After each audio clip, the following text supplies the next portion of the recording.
Vad är ett cellprov? Ett cellprov, det är ett prov som man tar från livmodertappen. Och det gör man för att man tidigt ska upptäcka cellförändringar. De flesta cellförändringar, de läker ut av sig själva.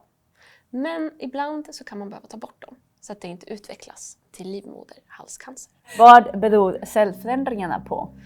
Cellförändringarna, de beror på en infektion som är orsakad av ett virus som kallas HPV. Humant papillomvirus.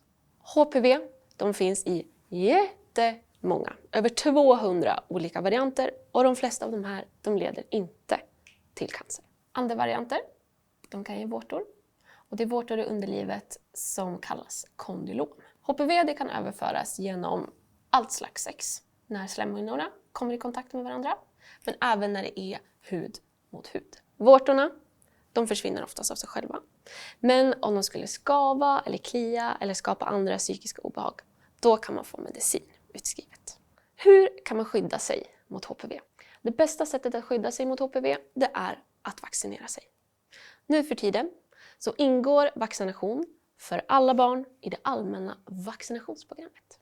Om du tror att du har kondylom, då kan du ta kontakt med din ungdomsmottagning, vårdcentral, gynekolog eller testmottagning. Berätta om cellprover. Nu vet vi ju att HPV, som i värsta fall kan orsaka cancer, det överförs från slemhinna till slemhinna, men också via hudkontakt. Så det är alltså jätteviktigt att inte bara den som har omslutande sex, utan alla som får en kallelse, de ska testa sig. Man ska alltid testa sig.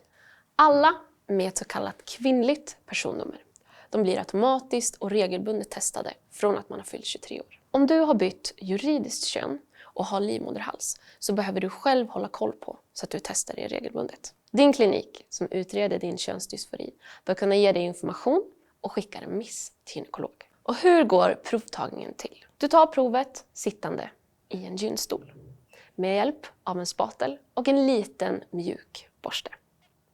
Om det gör ont? Nej, inte särskilt. Men vissa kan uppleva att det känns lite obehagligt, men det går fort över. Måste man gå till gynekologen eller till någon ungdomsmottagning för att ta ett sådant prov, eller kan man göra det på egen hand?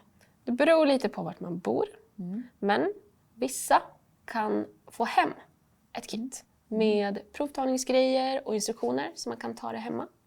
Och då tar man bara den lilla borsten och så tar man provet på sig själv. Då tar man inte på livmoderhalsen som en barnmorska gör, men det blir precis lika bra och säkert resultat ändå. Du tar provet och sen skickar du det med posten, så slipper du gynstolen.